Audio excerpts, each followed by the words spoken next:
کورە چاویشتان دەبێ ناڵم بێتە خولی ئەم منتقەکە چی پیاوی خۆی بە پیاو دەزانێت بە بافڵ و بە من لێرەم و وەرن بمگرن.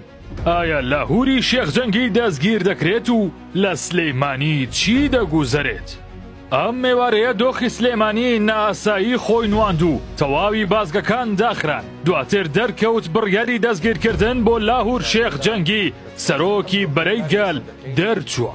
ئێوارەی ئەمڕۆ هێزەکانی دژە تیرۆر و کۆماندۆ و تەواوی هێزە ئەمنیەکانی دیکەی یەکێتی کەوتنە حاڵەتی ئامادەباشی و بە بڕیارێکی پێشوەختە پەلاماری لالازار و شوێنی حەوانەوەی لاهوری شێخ جەنگی سەرۆکی بەرەی گەل و سەرکردەی پێشووی یەکێتی نیشتیمانی کوردستانیاندا و لەوێ جێگیر بوون.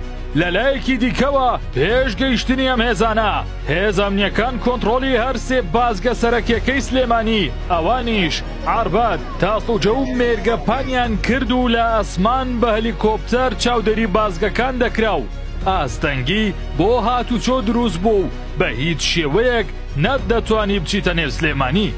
لە کاردانەوەی ئەم ڕووداوانە لاهور شێخ جەنگی لە لالەزارەوە ڕایگەیاند. من لێرەم و وەرن بمگرن.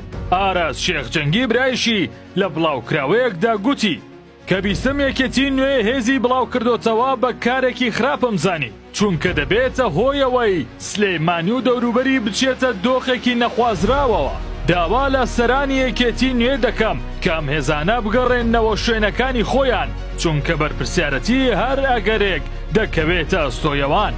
ئێستاش دۆخی شارەکە بە تەواوەتی ئاڵۆزە و بڕیاری دەستگیرکردنی لاهور شێخ جەنگی دەرچووە و نازاندرێت لە کاتژمێرەکانی داهاتوو چی ڕوودەدات و هاو کێشەی سیاسی چی بەسەر دێت.